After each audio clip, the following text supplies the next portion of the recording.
निच्छ जा आदाब।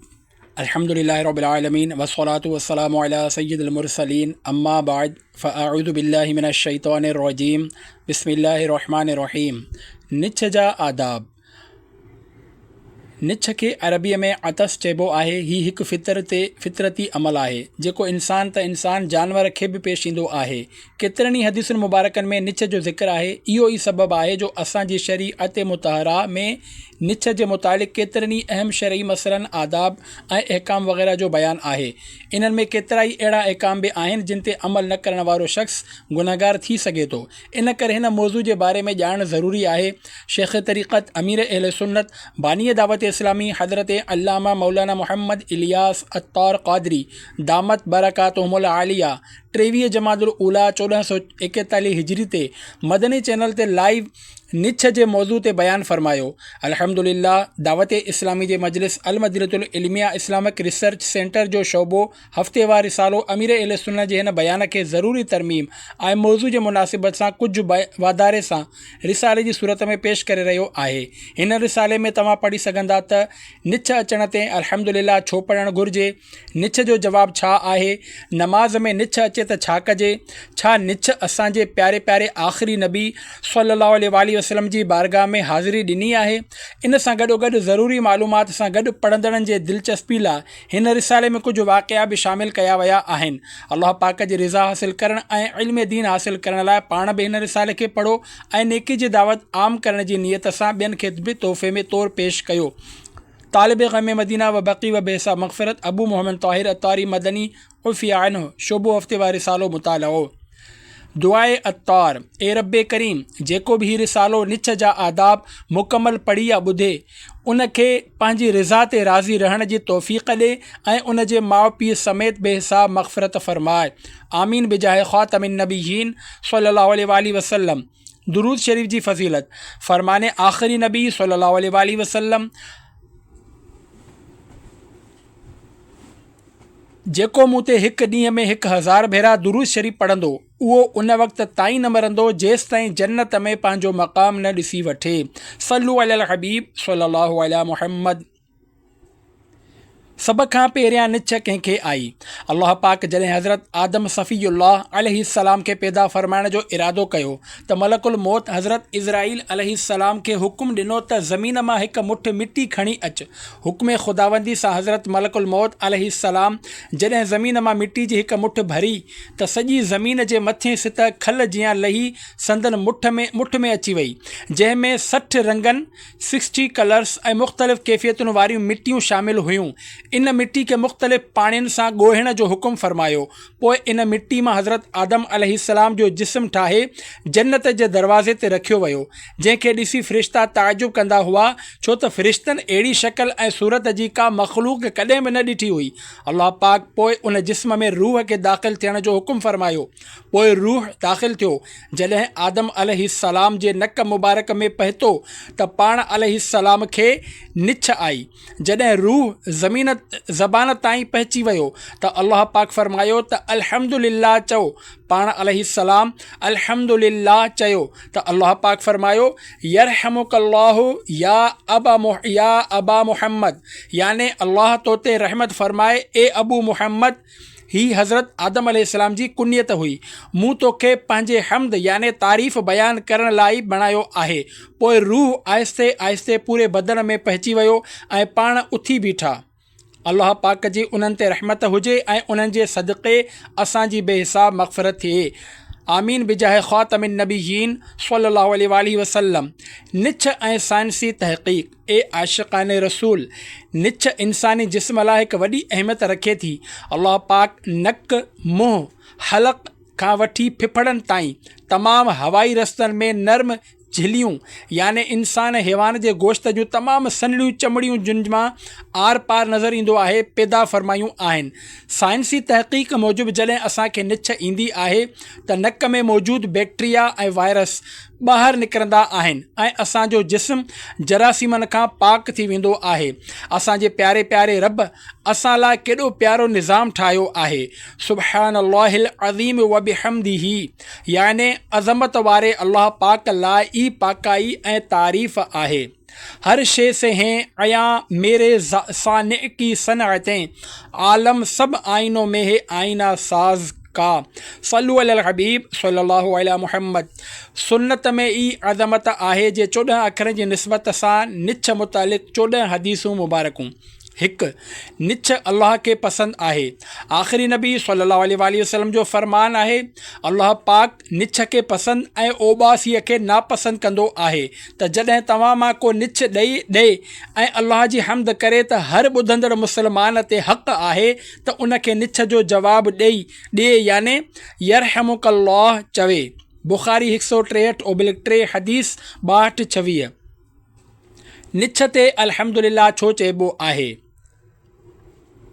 शारे बुखारी हज़रत अल्लामा शरीफ़ुल हक़ अमजदी रहमतुल्लाह अलैह लिखनि था, निछ सिहत लाइ सितए ज़रूरिया मां हिकु आहे। सितए ज़रूरिया इहे 6 ज़रूरी शयूं आहिनि जिन जे इंसान खे मौत ताईं ज़रूरत रहंदी आहे। 1 हवा, 2 खाइण पीअण, 3 जिस्मानी हरकत ऐं सुकून, 4 नफ़्सानी हरकत ऐं सुकून, 5 सुम्हणु जाॻणु, 6 जिस्म जे अंदरि जेको कुझु आहे उन जो मुनासिब मुद्दत ताईं जिस्म में रहणु ऐं पोइ जिस्म मां ख़ारिज थी वञणु। निछ अचण सां फासिद रतूबत ॿाहिरि निकिरी वेंदी आहे। इन करे निछ ॾींदड़ खे अल्हम्दुलिल्लाह चवण जो हुकुम आहे। नुज़हतुल क़ारी 597/5। प्यारा प्यारा इस्लामी भाइरो, ज़िक्र कयल हदीस पाक में ओबासी जो ज़िक्र थियो। कुझु माण्हू ओबासी वक़्तु मुंहुं खोले अजीब क़िस्म जो आवाज़ कढंदा आहिनि। इन्हनि खे ईअं न करणु घुरिजे। हदीस पाक में आहे, ओबासी ॾींदड़ जॾहिं हा कंदो आहे त उन सां शैतान खिलंदो आहे। बुख़ारी 163/4 हदीस 62-26। मफ़हूमन, याने जॾहिं को ओबासी में वात खोलींदो आहे ऐं हा चवंदो आहे त शैतान ख़ूब टहक ॾेई खिलंदो आहे त मूं इन खे चरियो बणाए छॾियो, पंहिंजो असरु इन ते करे छॾियो। मिरआतुल मनाजी 392/6। निछ जा फ़ाइदा। हकीमुल उम्मत हज़रत मुफ्ती अहमद यार ख़ान रहमतुल्लाह अलैह फ़रमाइनि था, निछ सां दिमाग़ साफ़ थींदो आहे। निछ अचण सां दिमाग़ हल्को थी वेंदो आहे। तबीअत खे सुकून मिलंदो आहे, जंहिंसां इबादतुनि ते वधीक क़ुदरत मिलंदी आहे। अतिबा डॉक्टर्स चवनि था त ज़ुकाम अचे ख़ैरियत सां गुज़री वञे त घणियुनि बीमारियुनि जो दफ़इया याने इलाज आहे ऐं ओबासी सुस्तीअ जी अलामत आहे। इन सां जिस्म में जुमूद तारी थींदो आहे। निछ रब खे पसंदि आहे ऐं ओबासी शैतान खे पसंदि। इन करे हज़रात अंबिया किराम अलैहिमुस्सलाम खे ओबासी कॾहिं बि न ईंदी आहे। मिरातुल मनाजी 391/6। 2 ऐं 3 जॾहिं तव्हां मां कंहिंखे निछ अचे, अल्लाह पाक जे प्यारे प्यारे आख़िरी नबी फ़रमायो सल्लल्लाहु अलैहि वसल्लम, जॾहिं तव्हां मां को निछ ॾिए त चवे अल्हम्दुलिल्लाह ऐं उन जो भाउ या साथी उनखे चवे यरहमुकल्लाह। पोइ जॾहिं हू यरहमुकल्लाह चवे त निछ ॾींदड़ इन खे चवे यहदीकुमुल्लाहु व युस्लिहु बालकुम, याने अल्लाह पाक तव्हांखे हिदायत ॾिए ऐं तव्हांजो मुआमिलो दुरुस्त फ़रमाए। बुख़ारी 162/4 हदीस 62-24। जॾहिं त हिकु रिवायत में आहे त हू चवे यग़फ़िरुल्लाहु लना वलकुम, याने अल्लाह पाक असांजी ऐं तव्हांजी बख़्शिश फ़रमाए। तिरमिज़ी 340/4 हदीस 27-49। मुफ्ती अहमद यार ख़ान रहमतुल्लाह अलैह फ़रमाइनि था, निछ अल्लाह पाक जी नेमत आहे। इन करे इन ते अल्लाह जो हम्द याने तारीफ़ करणु घुरिजे, छो त हिन हम्द सां हुन अल्लाह पाक जी नेमत जो क़दुरु कयो। इन करे ॿुधंदड़ हिन खे दुआ ॾिनी यरहमुकल्लाह, छो त हिन दुआ ॾींदड़ इन याने निछ ॾींदड़ ते एहसान कयो। इन करे एहसान जो बदिलो एहसान सां ॾींदे पोइ इन खे दुआ ॾिए, याने हाणे निछ ॾींदड़ यरहमुकल्लाह ॿुधी ही दुआ ॾिए यहदीकुमुल्लाहु व युस्लिहु बालकुम, मतिलबु त हिननि ज़िक्रनि में अजीब हिकमत आहे। 4 निछ ॾींदड़ जेकॾहिं हम्द न कयो त नबी करीम सल्लल्लाहु अलैहि वसल्लम वटि 2 शख़्सनि खे निछ आई। पाण हिक खे जवाबु ॾिनो, ॿिए खे न ॾिनो। जंहिंखे जवाबु न ॾिनो हो उन अर्ज़ु कयो, या रसूल अल्लाह सल्लल्लाहु अलैहि वसल्लम, तव्हां इन खे जवाबु ॾिनो ऐं मूंखे न ॾिनो। हुज़ूर सल्लल्लाहु अलैहि वसल्लम इरशाद फ़रमायो, उन अल्लाह पाक जो हम्द कयो ऐं तो न कयो। बुख़ारी 63/4 हदीस 62-25। नंबर 5 फ़रिश्ते तरफ़ां जवाब। नबी करीम सल्लल्लाहु अलैहि वसल्लम इरशाद फ़रमायो, जेको निछ ते अल्हम्दुलिल्लाह चवंदो आहे, फ़रिश्तो चवंदो आहे रब्बिल आलमीन, याने हिन कलमे खे पूरो करे छॾींदो आहे। ऐं जॾहिं निछ ॾींदड़ अल्हम्दुलिल्लाह रब्बिल आलमीन चवे त फ़रिश्तो चवंदो आहे यरहमुकल्लाह, याने अल्लाह पाक तो ते रहम करे। निछ ते अल्लाह पाक जी हमद जा अफ़ज़ल लफ़्ज़ आला हज़रत इमाम अहल सुन्नत मौलाना शाह इमाम अहमद रज़ा ख़ान रहमतुल्लाह अलैह फ़रमाइनि था, निछ वक़्तु घणा माण्हू सिर्फ़ अल्हम्दुलिल्लाह चवंदा आहिनि, पूरो कलमो चवणु घुरिजे अल्हम्दुलिल्लाह रब्बिल आलमीन। वधीक फ़रमाइनि था, केॾी वॾी दौलत आहे जो मासूम फ़रिश्ते जी ज़बान मां दुआए रहमत मिले। याने जॾहिं निछ ॾियण वारो अल्हम्दुलिल्लाह रब्बिल आलमीन चवंदो त फ़रिश्ता उनखे दुआ ॾींदा यरहमुकल्लाह, अल्लाह पाक तो ते रहमत फ़रमाए। त इन करे अल्हम्दुलिल्लाह रब्बिल आलमीन चवणु घुरिजे। सिर्फ़ु अल्हम्दुलिल्लाह चयो तॾहिं बि सुन्नत अदा थी वेंदी, पर इहा सआदत जेका फ़रिश्तनि खां दुआ मिलण वारी हुई उहा रहिजी वई। आला हज़रत रहमतुल्लाह अलैह अल क़ौलुल बदी जे हवाले सां फ़रमाइनि था, निछ ते अफ़ज़ल ऐं अकमल हमद जो सीगो ही आहे अल्हम्दुलिल्लाह रब्बिल आलमीन अला कुल्लि हाल मा कान मिन हाल व सल्लल्लाहु तआला अला खैर खल्क़िही मुहम्मदिन व अहल बैतिही। शहज़ादे आला हज़रत मुफ्ती आज़म हिंद मौलाना मुस्तफ़ा रज़ा ख़ान रहमतुल्लाह अलैह लिखन था, जो है गाफिल तेरे ज़िक्र से ज़ुल जलाल, उसकी गफलत है उस पर वबाल व निकाल, कायरे गफलत से हमको खुदाया निकाल, हम हों ज़ाकिर तेरे और मज़कूर तू, अल्लाह अल्लाहु अल्लाहु अल्लाहु सल्लु अलल हबीब सल्लल्लाहु अला मुहम्मद। छा निछ जो जवाबु ॾियणु ज़रूरी आहे? अॼुकल्ह वॾनि खे बि यरहमुकल्लाह चवणु न ईंदो आहे, बल्कि निछ अचण ते ऐं निछ जो जवाबु ॿुधी कुझु पढ़णो आहे इन जी बि ख़बर ई न हूंदी आहे। यादि रखो, निछ अचण ते अल्हम्दुलिल्लाह चवणु सुन्नत मुअक्कदा आहे। हाशिया तहतावी अल मराक़ी अल फ़लाह सफ़ो 7। अहम मसइलो यादि रखो, सुन्नत मुअक्कदा बाबति मसइलो ही आहे त हिकु अधु भेरो छॾियो त बुरो कयो, ऐं जेकॾहिं न करण जी आदत बणाई त गुनहगार थींदो। हिकु दिरहम जे बदिले जन्नत ख़रीद करे वरिती। वाक़िओ हदीस पाक जे मशहूर किताब सुनन अबू दाऊद शरीफ़ जे मुसन्निफ़ हज़रत इमाम अबू दाऊद सुलेमान बिन अशअस सजिस्तानी रहमतुल्लाह अलैह हिकु भेरे ॿेड़ीअ में सफ़र करे रहिया हुआ त दरिया जे किनारे हिकु शख़्स खे निछ अचण ते अल्हम्दुलिल्लाह ॿुधो। पाण रहमतुल्लाह अलैह हिकु दिरहम ते हिकु ॿी नंढड़ी ॿेड़ी किराए ते वरिती ऐं पंहिंजे उन ॿेड़ीअ मां लही ॿिए ॿेड़ीअ में वेही वापसि किनारे तरफ़ मोटिया ऐं उन शख़्स जे वेझो वञी निछ जो जवाबु यरहमुकल्लाह ॾेई वापसि अची विया। जॾहिं संदन खां इन जो सबबु पुछियो वियो त फ़रमायाऊं, निछ अचण ते उन शख़्स हम्द कई हुई ऐं थी सघे थो त उहो शख़्स अल्लाह जी बारगाह में मक़बूल हुजे ऐं उन जी दुआ क़बूल थींदी हुजे। जॾहिं ॿेड़ी वारा सुम्ही पिया त उन्हनि ख्वाब में कंहिं चवण वारे खे ॿुधो, ए ॿेड़ीअ वारो, अबू दाऊद हिकु दिरहम जे बदिले अल्लाह पाक खां जन्नत ख़रीद करे वरिती। फ़तहुल बारी 514/4 तहतुल हदीस 62-25। अल्लाह पाक जी उन्हनि ते रहमत थिए ऐं उन्हनि जे सदक़े असांजी बेहिसाब मग़फ़िरत थिए। आमीन बिजाह ख़ातमिन नबीयीन सल्लल्लाहु अलैहि वसल्लम। वो तो निहायत सस्ता सौदा बेच रहे हैं जन्नत का, हम मुफलिस क्या मोल चुकाएं अपना हाथ ही खाली है। सल्लु अलल हबीब सल्लल्लाहु अलैहि मुहम्मद। नंबर 6 काफ़िर जी निछ जो जवाबु। नबी करीम सल्लल्लाहु अलैहि वसल्लम जी बारगाह में यहूदी निछूं ॾींदा हुआ ऐं उम्मीद इहा रखंदा हुआ त नबी करीम सल्लल्लाहु अलैहि वसल्लम इन ते यरहमुकल्लाह चवंदा, पर रसूलुल्लाह सल्लल्लाहु अलैहि वसल्लम यहदीकुमुल्लाहु व युस्लिहु बालकुम फरमाईंदा हुआ। तिरमिज़ी 339/4 हदीस 27-48। 7 निछ जे जवाब न ॾियण जो नुक़सान। मुसलमाननि जा चौथा ख़लीफ़ा हज़रत मौला अली उल मुर्तज़ा शेर ख़ुदा रज़ी अल्लाहु अन्हु बयानु कनि था, मूं अल्लाह जे प्यारे रसूल सल्लल्लाहु अलैहि वसल्लम खे इरशाद फ़रमाईंदे ॿुधो, तव्हां मां कंहिं पंहिंजे भाउ जे निछ जो जवाबु न ॾिनो जॾहिं हुन निछ ॾिनी ऐं अल्हम्दुलिल्लाह चयो त क़यामत जे ॾींहुं उहो निछ ॾींदड़ उन जो बि मुतालबो कंदो ऐं निछ जो जवाबु न ॾियण जे करे उन खां बदिलो वरितो वेंदो। सल्लु अलल हबीब सल्लल्लाहु अला मुहम्मद। निछ जे जवाब मुतालिक़ दारुल इफ्ता अहल सुन्नत जी फ़तवा। प्यारा प्यारा इस्लामी भाइरो, ख़ूब तवज्जो सां पढ़ो त निछ जे जवाब जे मुतालिक़ मसइलो ही आहे त हिकु भेरो फ़ौरन जवाबु ॾियणु वाजिबु आहे ऐं इन में बिना उज़्र शरई देर करणु गुनाह आहे। हज़रत अल्लामा इमाम इब्न आबिदीन शामी दमिश्क़ी रहमतुल्लाह अलैह लिखनि था, सलाम ऐं निछ जो जवाबु फ़ौरन वाजिबु आहे।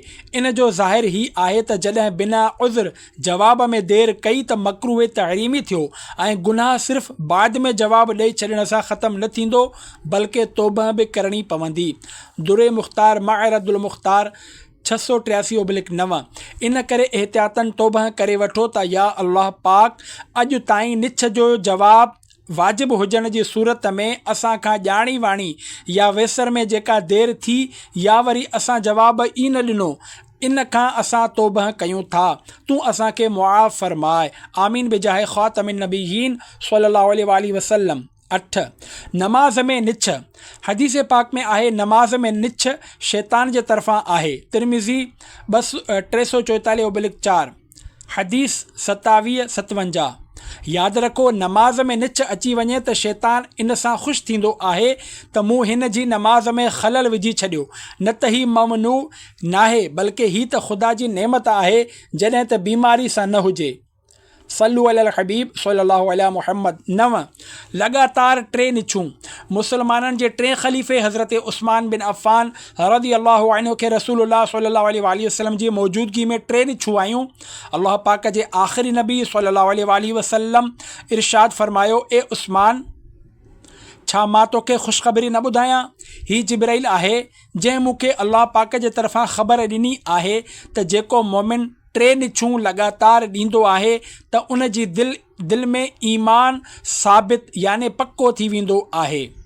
नवादुल उसूल 471/4 हदीस 1066। सल्लु अलल हबीब सल्लल्लाहु अला मुहम्मद। 10 ॻाल्हि कंदे निछ। नबी करीम सल्लल्लाहु अलैहि वसल्लम इरशाद फ़रमायो, वधीक सची ॻाल्हि इहा आहे त उन वक़्तु निछ अची वञे। मुअजम औसत 302/2 हदीस 336। हज़रत सैयदना उमर बिन ख़त्ताब रज़ी अल्लाहु अन्हु इरशाद फ़रमाइनि था, गुफ़्तगू वक़्तु हिकु निछ मूंखे हिकु आदिल याने सचे गवाह खां वधीक महबूब आहे। मुंहिंजा आका आला हज़रत रहमतुल्लाह अलैह फ़रमाइनि था, जेको कुझु बयानु कयो वञे जंहिंजो सिद्क़ व कज़्ब याने सचो ऐं कूड़ो हुजणु मालूम न हुजे ऐं उन वक़्तु कंहिंखे निछ अचे त इहा उन ॻाल्हि जी सिद्क़ याने सचे हुजण जी दलील आहे। 11 दुआ वक़्तु निछ। हदीस पाक में आहे, दुआ वक़्तु निछ अची वञणु सचो गवाह आहे। आला हज़रत इमाम अहल सुन्नत रहमतुल्लाह अलैह फ़रमाइनि था, दुआ वक़्तु निछ अचणु क़बूलियत जो दलील आहे याने दुआ जे क़बूल थियण जो दलील आहे। 13 मग़फ़िरत जी ख़ुशख़बरी।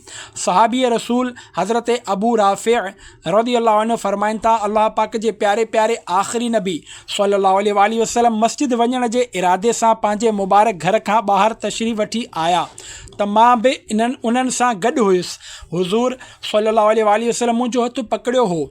जॾहिं असां बक़ी शरीफ़ पहुतासीं त रसूलुल्लाह सल्लल्लाहु अलैहि वसल्लम खे निछ आई त आका सल्लल्लाहु अलैहि वसल्लम मुंहिंजो हथु छॾे ॾिनो। पोइ अहिड़ी तरह बीही रहिया जीअं को मुतहयर याने हैरान थींदड़ बीठो हुजे।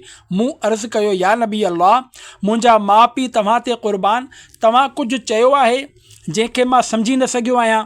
त हुज़ूर सल्लल्लाहु अलैहि वसल्लम इरशाद फ़रमायो, जिब्राइल अमीन अलैहिस्सलाम मूं वटि आयो ऐं चयाईं, जॾहिं तव्हांखे निछ अचे त चओ अल्हम्दुलिल्लाह क करमिही वल्हम्दुलिल्लाह क इज़्ज़ जलालिही याने तमामु ख़ूबियूं अल्लाह ला आहिनि जंहिं उन जो फ़ज़्लो करम जीअं उन जो फज़लो करम आहे ऐं तमामु तारीफ़ूं अलाह पाक जे लाइ आहिनि जीअं उन जी इज़त व बुज़ुर्गी आहे त बेशक अलाह पाक 3 भेरा फरमाईंदो आहे, मुंहिंजे बाने सच चयो, मुंहिंजे बाने सच चयो, मुंहिंजे बाने सच चयो, उन खे बख़्शियो वियो।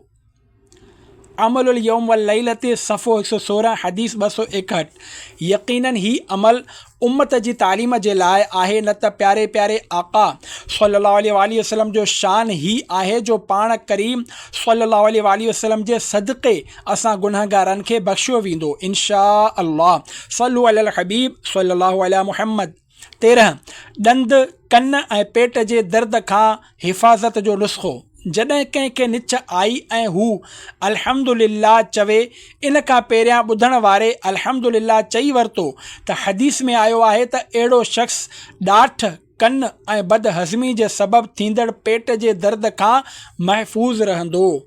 अल मक़ासिदुल हसना सफ़ो 420 हदीस 1130। ॾंदनि जी बीमारियुनि खां हिफ़ाज़त। हज़रत मुफ़्ती अहमद यार ख़ान रहमतुल्लाह अलैह फ़रमाइनि था, जेको निछ ते चवे अल्हम्दुलिल्लाहि रब्बिल आलमीन अला कुल्ली हाल ऐं पंहिंजी ज़बान सभिनी ॾंदनि ते फेरे त इंशा अल्लाह ॾंदनि जी बीमारियुनि खां महफ़ूज़ रहंदो। मुजर्रब याने तजुर्बो थियल ॻाल्हि आहे।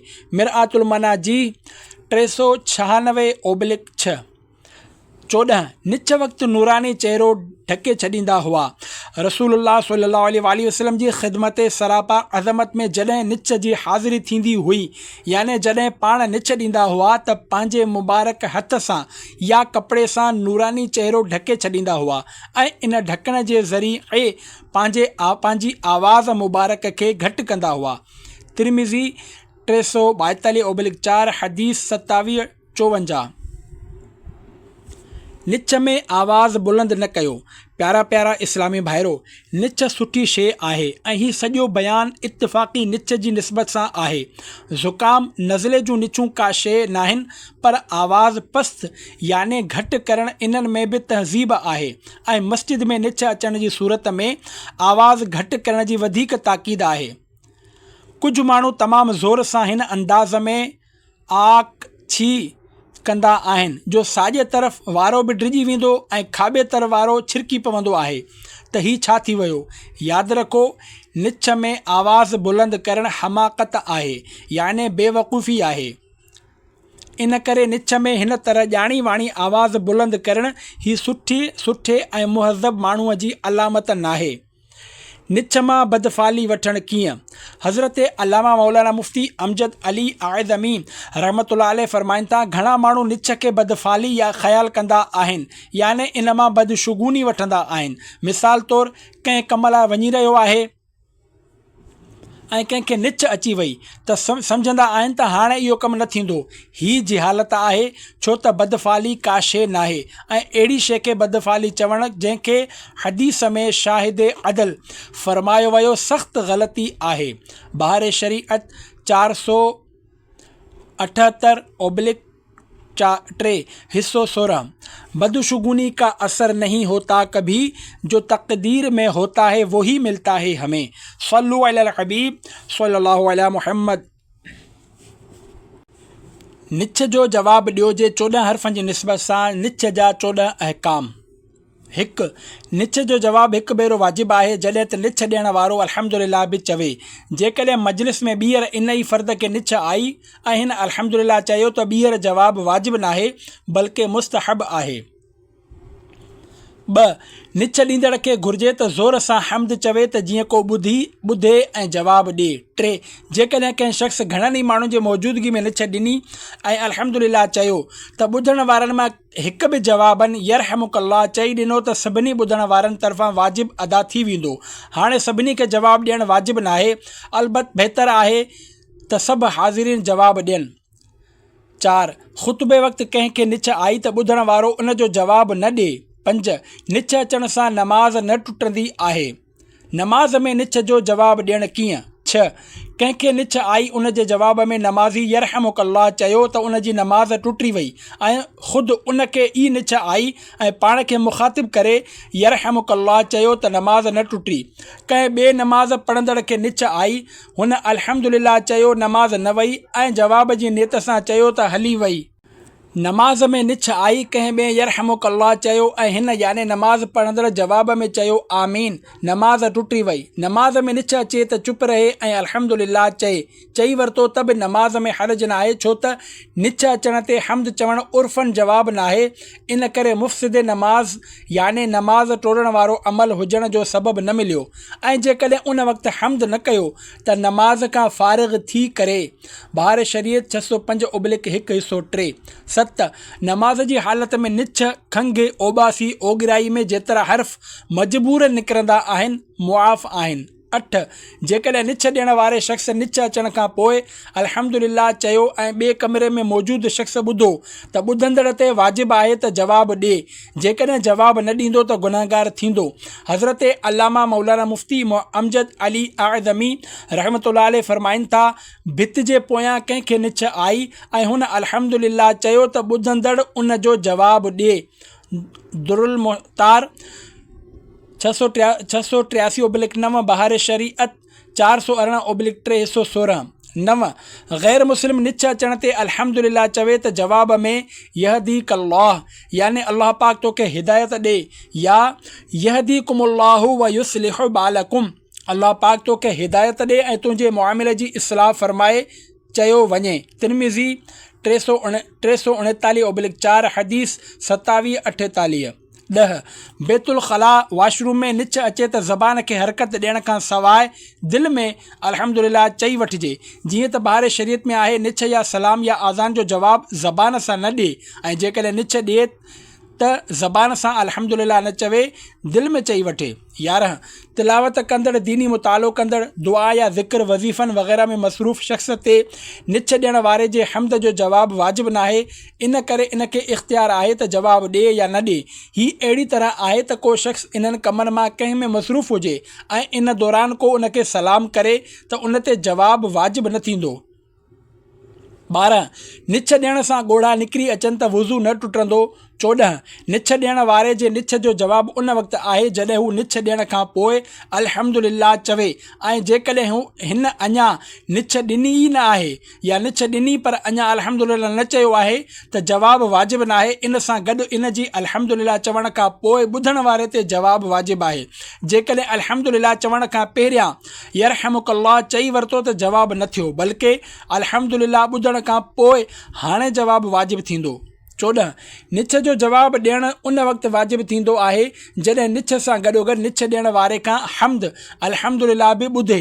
इन करे निछ ॾियण वारे हल्के आवाज़ में अल्हम्दुलिल्लाह चयो ऐं हाज़िरीन न ॿुधो त जवाबु ॾियणु वाजिबु न आहे। अलबत्ता आलिम सॻोरा फरमाइनि था त जॾहिं हीउ मालूम न हुजे त निछ ॾींदड़ हम्द कयो आहे या न कयो आहे त पोइ हीअं मशरूत जवाबु ॾेई छॾणु घुरिजे त जेकॾहिं तो हम्द कयो आहे त यरहमुकल्लाह। बहार शरीयत में आहे, निछ जो जवाबु ॾियणु वाजिबु आहे जॾहिं त निछ ॾींदड़ अल्हम्दुलिल्लाह चवे ऐं इन जो जवाबु फ़ौरन ॾियणु ऐं अहिड़ी तरह ॾियणु त हू ॿुधे वाजिबु आहे। याने मन ई मन में जवाबु ॾेई छॾियो ऐं हुन निछ ॾियण वारे न ॿुधो त वाजिबु अदा न थींदो। हीअ ज़हन में रहे त जॾहिं मुहर्रिमा औरत निछ अचण ते अल्हम्दुलिल्लाह चवे त उनखे जवाब में यरहमुकिल्लाह चवंदा। मिसाल तौरु घर में अमड़ खे निछ आई, हिननि अल्हम्दुलिल्लाह चयो ऐं पुटु ॿुधो त पुटु जवाब में चवंदो यरहमुकिल्लाह काफ़ जे हेठियां ज़ेर ॾेई। ऐं जेकॾहिं मर्द खे निछ आई ऐं हुन अल्हम्दुलिल्लाह चयो त ॿुधण ते जवाबनि यरहमुकल्लाह चवंदा, काफ़ ते ज़बर पढ़ंदा। ना मुहर्रमा खे जेकॾहिं निछ अचे त बहार शरीयत जिल्द 3 सफ़ो 477 ते आहे, गैर मुहर्रमा औरत खे जेकॾहिं निछ आई, जेकॾहिं उहा पोढ़ी आहे त मर्द उन जो जवाबु ॾिए। जेकॾहिं जवान आहे त अहिड़ी तरह जवाबु ॾिए जो हूअ न ॿुधे। मर्द खे निछ आई ऐं औरत जवाबु ॾिनो, जेकॾहिं जवान आहे त मर्द उन जो जवाबु पंहिंजे दिलि में ॾिए ऐं पोढ़ी आहे त ज़ोर सां जवाबु ॾेई सघे थो। सल्लू अलल हबीब सल्लल्लाहु अला मुहम्मद व आलिही व अस्हाबिही व बारक वसल्लम।